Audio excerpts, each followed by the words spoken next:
what is it, or soap, any of these soaps and things like that. It takes about 10 to 15 days for one billboard to fully be ready for throwing open. But with computer-generated flex boards, what has happened? It's a clear case of disruptive technology. Every one of these involved in the conventional billboards, they have gone home. No more boards or metal structures, painter is not required, paint is not required, the bamboo scaffolding which they were having earlier, all those things, people involved in those activities, they all had to call it a day. A clear case of a disruptive innovation, making a number of areas which were comfortably doing business come to a sort of standstill nature.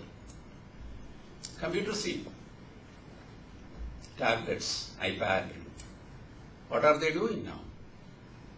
They are almost edging out the laptops.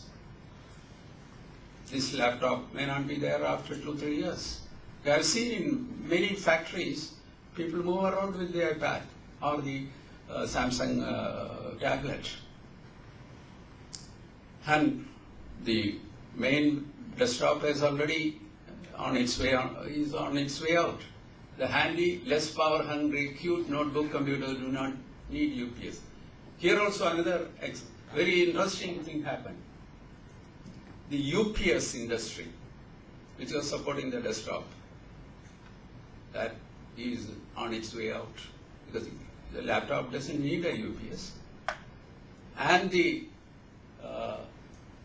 it was a big business of making, what is it called, computer tables.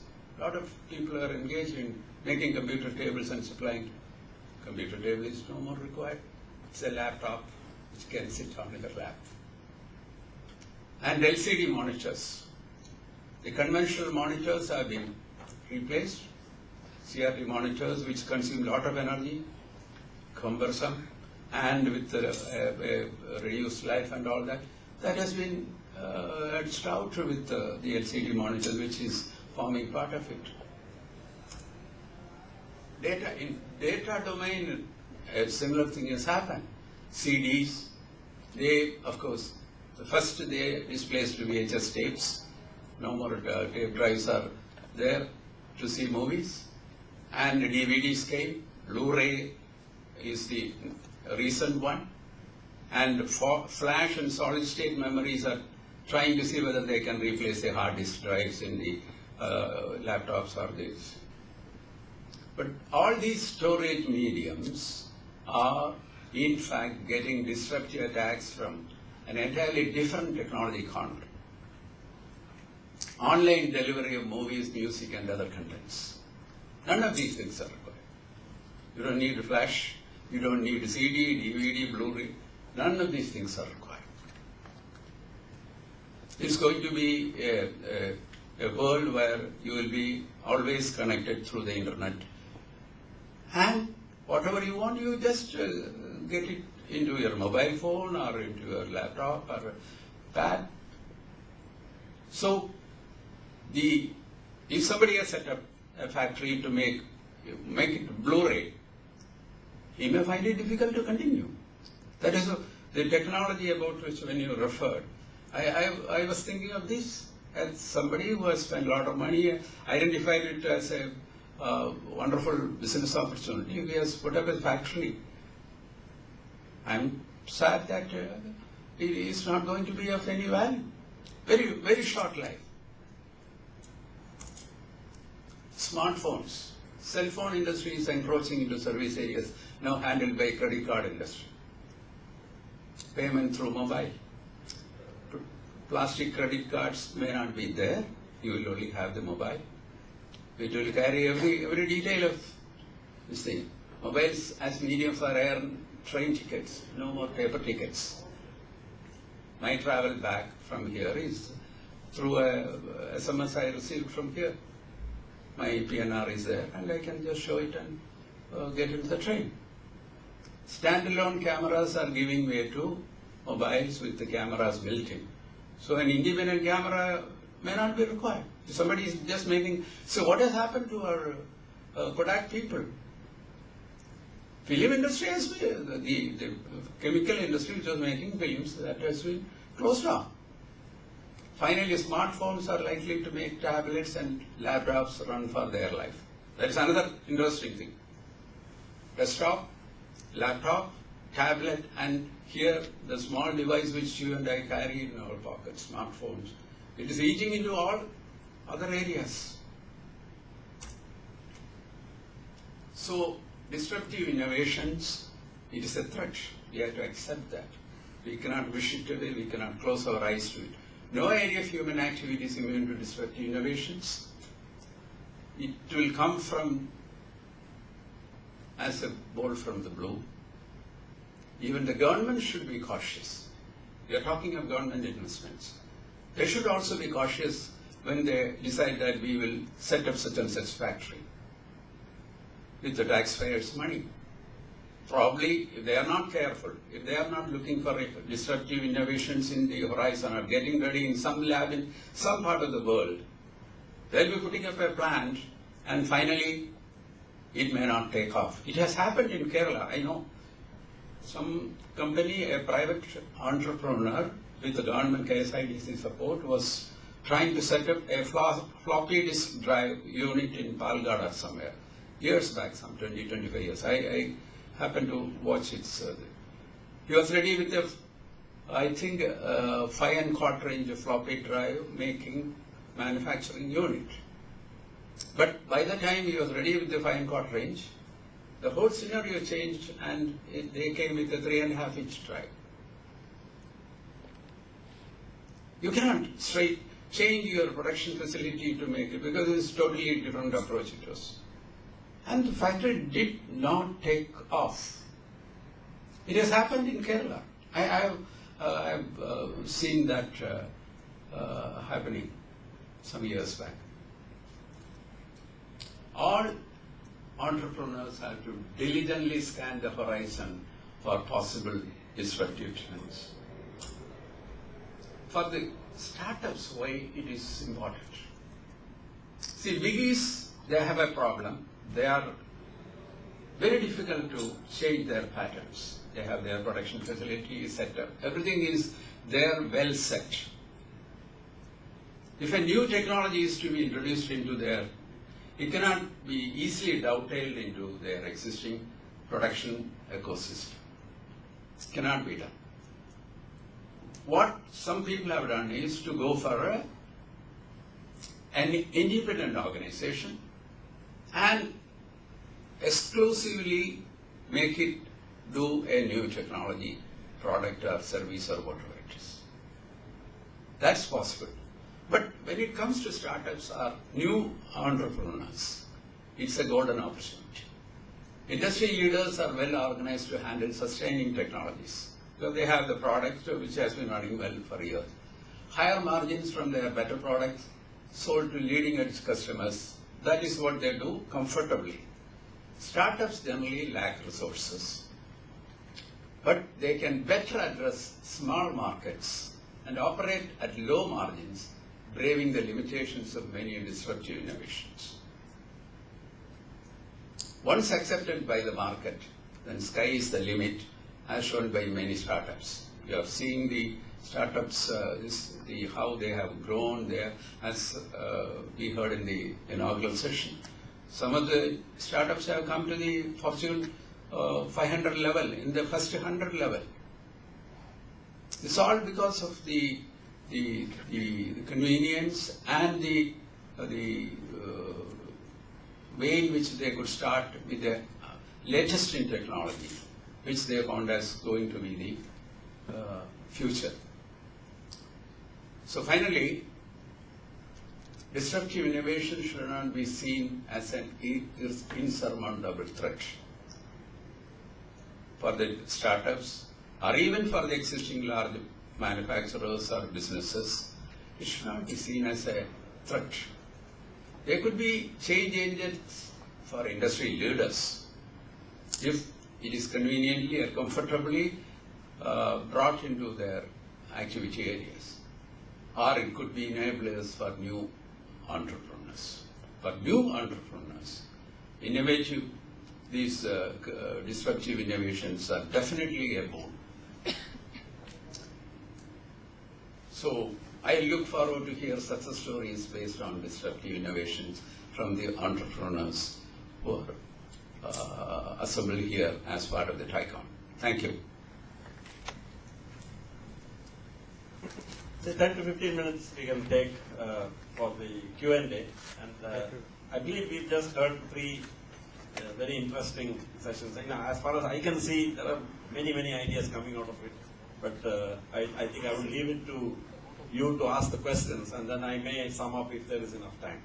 So it's, but what I would request is, please confine it to questions, and if it is something which requires more discussion, there are going to be enough time after this to spend more time with each of, whichever speaker you would like to contact, exchange your visiting cards, mobile numbers, etc. outside the hall. Here, if you can ask the question, please be as brief as possible to give the opportunity for the speakers to answer. So over to you.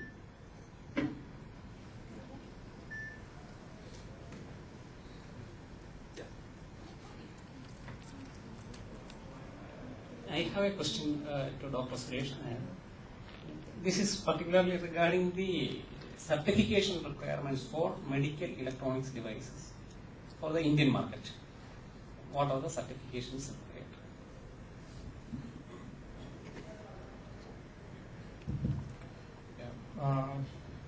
See, earlier it was sort of fluid state, but now things are coming okay, like some regulations are coming.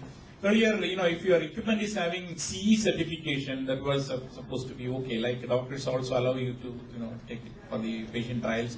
But now the controller of drug, what is called the Director General of, I think, drug control.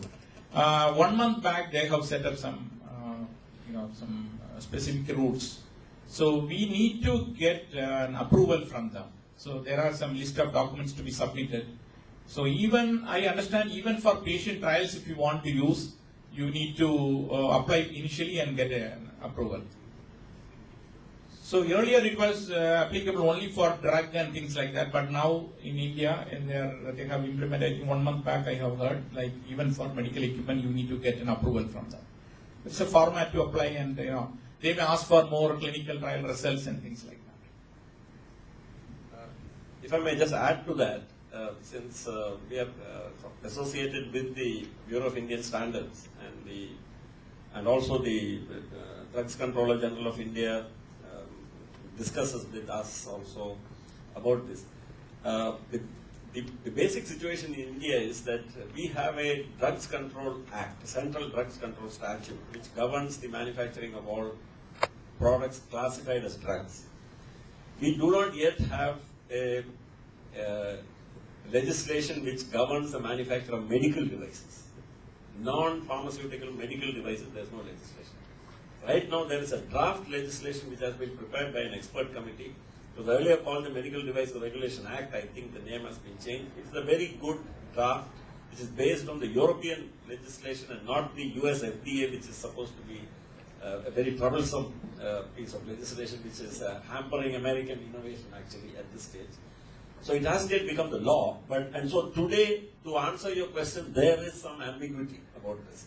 But however, it would be best to write to the Drugs Controller General of India, and we can give you, any guidance or any support if you need there to get a clarity.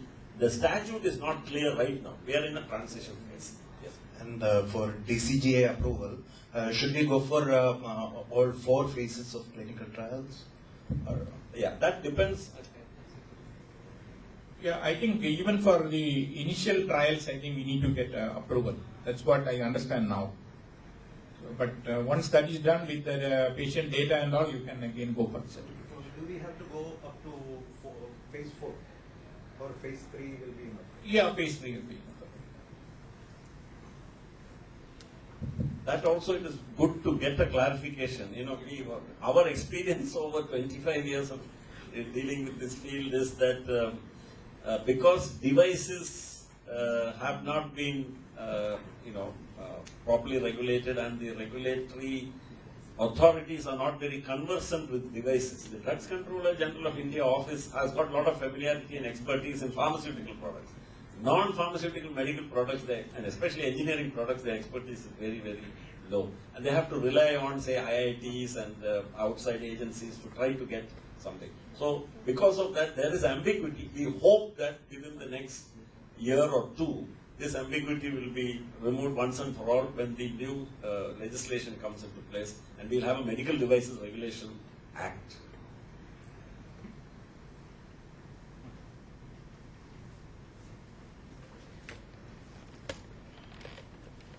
Now, some of the points which I just sort of noted down, just to jog your. See, one of the points which was made by Dr. Suresh Nair was about startups, the opportunities in the form of funding which is now available specifically for innovative startups.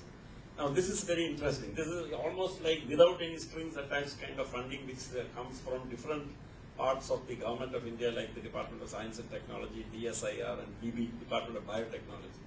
This kind of thing was not available 25 years ago. 25 years ago, the funding which was available, what little was available, had so many strings attached to it that it was very troublesome accessing. Now it is far simpler. And I don't think many of our, especially our startup entrepreneurs and SSI units are really aware of the fact of what is everything. And that is one thing which probably we should make a recommendation to the government of Kerala. That the industries department, if it works as a facilitator here and provides this kind of information which is available, say, at the district industry center level itself, you will be able to access a lot of these funds which are available with government of India. That is the first point. Second is, one of the points which was made by Mr. Padma Kumar is that in problems are embedded opportunities. Now that sounds very nice, but practically what does it mean? Actually, every problem, the other side of it is an opportunity. And the example of Terumo Penpal, and starting from a place where there was practically no industrial background, Trivandrum district, you have built up a venture which is now one of the leaders of its class in the world and ships its products to 82 countries. So it's an amazing sort of story which shows, and with all local resources, local people, local engineers, everything. It's not super duper guys imported from all over the world or anything. So I think there's a tremendous lesson there. Third is, Mr. N.T. Nair's thing about disruptive innovation. So he spoke initially about caution. It was actually saying that be careful because our business model may be, for instance, like I was telling you, the disruptive innovation which has kept me once in a while having sleepless nights over the last 25 years is, supposing somebody develops a synthetic way to make blood, then you don't need blood banks, you don't need blood donation, you don't need blood banks, and suddenly a whole set of businesses. Today in the whole world, if you take the blood transfusion sector, you're talking about some 6 to $8 billion worth of businesses run by many companies will become unnecessary. And they are working on it, synthesizing, cells and synthesizing, blood components is not very far off. So it's going to happen. So that, but he also spoke about the business opportunities which are available, because what has happened is, large companies today understand that the innovation is not going to happen, especially in medical device manufacturing.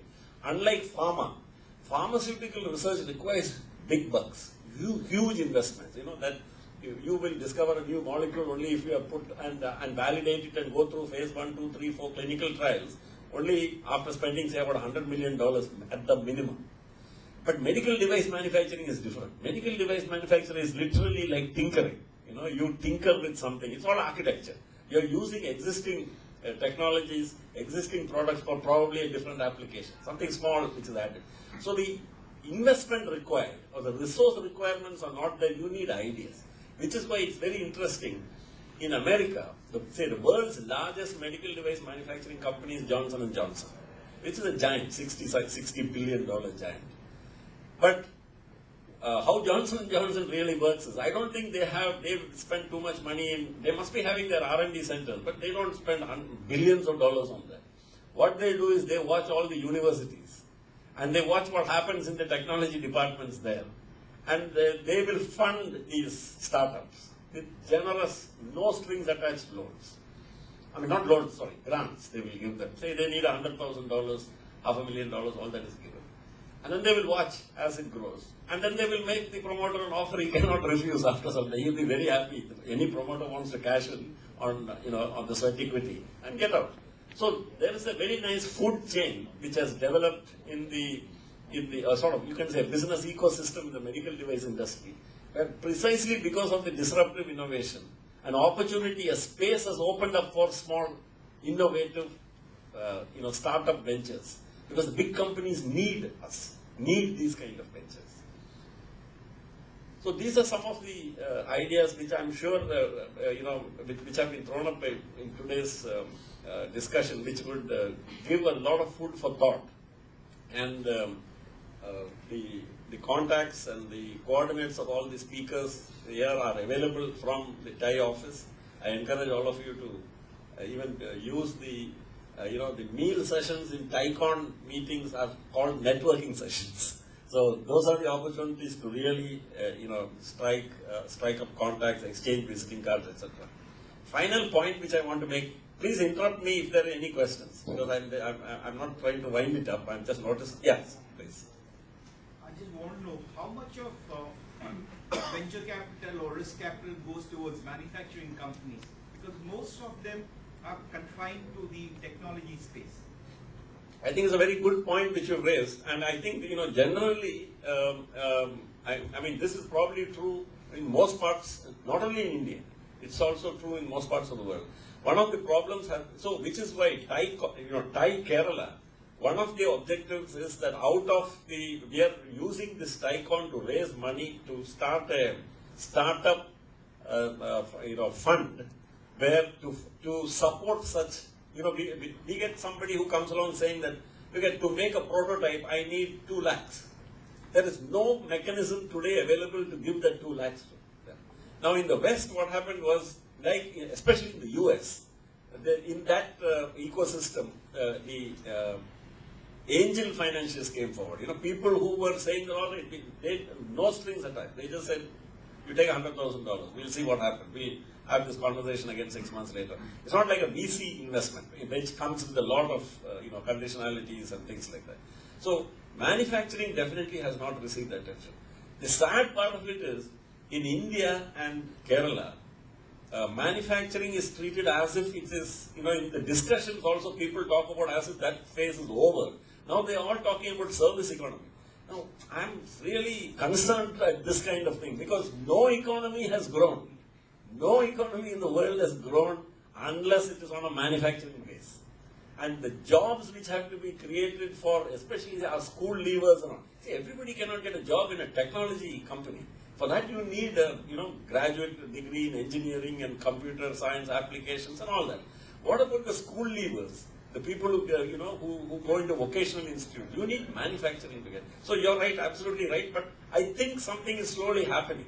In the form of private, high net worth people giving, understanding that in manufacturing also there are manufacturing and also other related services, non-technology related industries now have a better chance now, I feel, of attracting this kind of risk capital. I have 2 more questions. Yeah.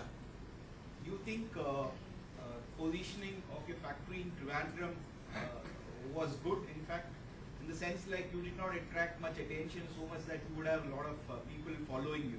That way, I guess, probably if it was Coimbatore, you would have 100 people. And number 2, second, if you would like to scale up, would you yet choose the same place as a destination, or would you move? Because often I have seen Kerala is used more as a laboratory manufacturing place to once your ideas are germinated, and then you move on to some other place for scaling up. Could you come again with the first question? See, there are advantages when you are in a place I not many companies of the same nature. Correct. There's no coaching. You can work at your own will and pleasure. Of course, developing a vendor system, those sort of things, there are problems. But I mean, you've got over it. So if you're asking, were there advantages in being in a, we can call it variously an oasis or a, kind of no man's land like Trivandrum? Yes. Was it by design? No. It just so happened that way. But yeah, I think there were certain advantages because you're not in the, you're not actually in the center of the market. And I think it may have also allowed us time to grow practically out of sight of a lot of people. So certainly that's correct. The second point you mentioned is about, scaling up. And well, let's look at it like this. Today, our factory is the second largest in the world. And in 18 months, it will be the largest factory in the world. So, for medical devices, one advantage is that you don't need huge amounts of land. So, even in a place like Kerala, in fact, one of the advantages of probably the medical device industry is, as Mr. Palagopal mentioned, you have a huge spectrum. You can, and like I mentioned in my presentation, you can start with one injection molding machine. If you can find a customer, say like Thermo Penpol, you just supply one component. You can start as small as that, and then you have a lot of intermediate stages in between, up to a full finished medical device. And because of this nature of being able to split up the product, you don't need too much by way of land. One. And because of the other advantages of a place like Kerala, education, medical institutions, research institutions and so on, I think this is very well situated to do medical device manufacturing. I would like to ask two questions to Mr. Balagopal. It's purely from a mentoring standpoint. The first is a professional question. The second is a very personal question. Let me begin with the professional one. During Emerging Kerala Connect, I just came to notice that there is something called a life science park being set up in Trivandrum. So I would like to have some insight in terms of whether for a startup person like me, can I get some land over there? What will be the rates? That's for the professional question. And the private question is to you, sir. Seeing your write-up on the brochure, it says you are from IAS and you switched into the healthcare sector. Can you just tell me what made you switch? Okay, I think I'll answer the first question. The first question is about the life sciences park. We are in a way associated with that because I'm on that committee, and it is going to be they have identified some land. Now there was a first meeting which has been. It's still little early stages, but I think they're going to move very fast on that because Mr. Somasundaram, the Additional Chief Secretary in charge of industry, is very serious about this, and the industry minister also is very keen. And they've got a very, very well worked out project report, etc. They plan to initially set up also an innovation, something like a business incubator, where innovative ideas will be incubated. So people are welcome to go and test out their idea. In that place, there will be built-up facilities where there will be no overheads on the venture coming in. You just have to pay some, nominal, something like a rent, which is charged. So there is no real, and there will be a lot of common facilities, like common testing facilities, common sterilization facilities, and common packing facilities, etc. So trying to minimize the overhead burden or the overhead load on enterprises coming in. Once the unit, the technology is proven, or supposing you're coming in with something and you want to actually set up a unit, you can either take built-up units, built-up modules, or you can opt for land. Now the terms of that are going to be worked out, and they wouldn't be very different from what you find in the biotech parks and the IT parks, etc. But they will be pretty reasonable. And so I would say that for a startup, it's better to use the incubator facility because the load initially on the financial overhead load is very low. And especially if it is life sciences around, you'll need testing facilities and things like that, which they are planning in common time. So I can give you more information, and if you, I'll give you the card after this so that if you're in touch with us, we can help you when you come to Trivandrum. But the second part as to why I left what was considered to be a secure job and what made me select medical devices. I think some wise man said that all decisions are rational in retrospect. So when you look back and if you ask, why did I buy, say, a plot there or something. If the land value appreciated, you will always find that you were very, you will always find an explanation saying that I knew that the price will go up and that's why I bought the land before anybody else saw it. The frank answer is actually, most of the time we do things at that time because we felt at that time that is really what we wanted to do. Beyond that, I don't remember any great design or anything in my mind. One reason which I can say, and that I can say with all honesty, is I walked into Chitra Tirunal Institute while I was still in the IAS. I had the idea that I wanted to quit, and I knew that if I want to quit, I have to quit at an early stage, because when I'm still around 30, I can make a beginning somewhere else. Otherwise, if I wait for too long, I will become unfit to do anything else, and I will become also too old. So now what to do? And my friend Shashi is sitting there at the back. He was he incidentally heads Monsanto's business for South Asia. So Shashi at that time was project manager of a small company, and I was working out of one desk in